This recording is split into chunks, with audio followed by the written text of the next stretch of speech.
আয়েশা রাদিয়াল্লাহু আনহা তিনি বলছেন, ক্বালা রাসূলুল্লাহ সাল্লাল্লাহু আলাইহি ওয়াসাল্লাম, আল্লাহর নবী একদিন বললেন, আল্লাযী ইয়াকরাউল কুরআনা ওয়া হুয়া মাহিরুন বিহি মা'আস সাফারাতিল কিরামিল বারারা।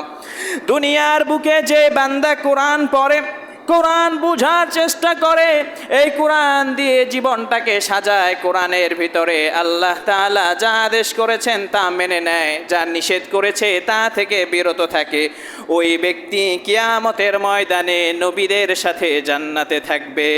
মা'আস সাফারাতিল কিরামিল বারারা, হয়তো সম্মানিত নবীদের সাথে তার জান্নাত হবে, অথবা আল মালাইকাতুল মুকাররামুন আল মুকাররাবুনা ইলাল্লাহ, যেই সমস্ত ফেরেশতারা আল্লাহ তাআলার সবচেয়ে কাছের ফেরেশতা, তাদের সাথে এই সমস্ত কোরআনের সাথে যারা সম্পর্ক রাখে, এই সমস্ত বান্দারা কিয়ামতের ময়দানে ওই সমস্ত ফেরেশতাদের সাথে জান্নাতে থাকবে।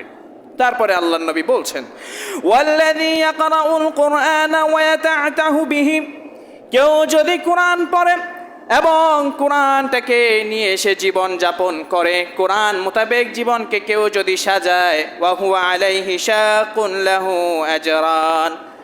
এক শ্রেণীর মানুষ আছে যারা কোরআন খুব সুন্দর করে পড়তে পারে, আরেক শ্রেণী হলো যারা কোরআন পড়তে কষ্ট হয়, ঠেকে ঠেকে কোরআন পড়ে। আল্লাহর নবী তাদের জন্য বলছেন, যাদের কোরআন পড়তে কষ্ট হয় তাদের জন্য আল্লাহ রব্বুল আলামিন প্রতিটি হরফে 2টি করে নেকি দান করবেন, আর এই 2টি নেকি 20টি নেকির সমপরিমাণ হয়ে যাবে। হাদিসটি হলো সাহিহুল বুখারী 4937 এবং সাহিহুল মুসলিমের 798 নম্বর হাদিস।